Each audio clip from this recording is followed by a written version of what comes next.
Top quality और consistent performance के लिए सिर्फ सिल्वर पंप्स एंड मोटर्स, नाम याद रखना।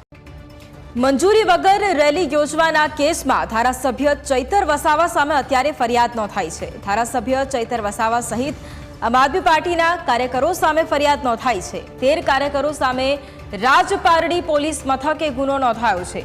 3 ડિસેમ્બરે મંજૂરી વગર તેમણે પદયાત્રા યોજી હતી। રાજપારડીથી ઝઘડિયા સુધી પદયાત્રાનું આયોજન કરાયું હતું। પદયાત્રાને મંજૂરી નહોતી આપવામાં આવી। રાજપારડી પોલીસ મથકના પીઆઈ એચબી ગોહિલ જાતે આમાં ફરિયાદી બન્યા છે। અને આજ મુદ્દે સંવાદદાતા જય ફોન લાઈન પર છે। જય, ધારાસભ્ય ચૈતર વસાવા સામે ફરિયાદ દાખલ કરવામાં આવી છે। મંજૂરી વગર રેલી યોજવાના કેસમાં અત્યારે ફરિયાદ દાખલ કરાઈ છે। શું વધુ માહિતી?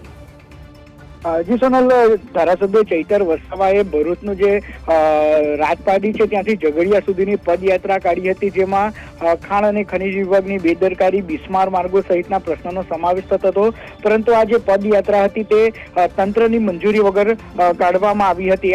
આ મામલે આમ આદમી પાર્ટી દ્વારા મંજૂરી માંગવામાં આવી હતી, પરંતુ પોલીસે નેગેટિવ અભિપ્રાય આપ્યો હતો। તેમ છતાં રેલી કાઢવામાં આવી હતી। ત્યારે રાજપારડી પોલીસ મથક ખાતે ધારાસભ્ય ચૈતર વસાવા સહિત આમ આદમી પાર્ટીના 13 કાર્યકરો સામે પોલીસ ફરિયાદ નોંધાઈ છે અને વિવિધ જે કલમો છે તેનું ઉલ્લંઘનની ફરિયાદમાં ઉલ્લેખ કરાયો છે। રાજપારડી પોલીસ મથકના પીઆઈ છે તે આ મામલામાં જાતે ફરિયાદી બન્યા છે। ત્યારે ચૈતર વસાવા વિરુદ્ધ વધુ એક ફરિયાદ નોંધાઈ છે, ત્યારે તેમની કાયદાકીય મુશ્કેલી વધી શકે છે। જી બિલકુલ, આભાર જય તમામ જાણકારી માટે।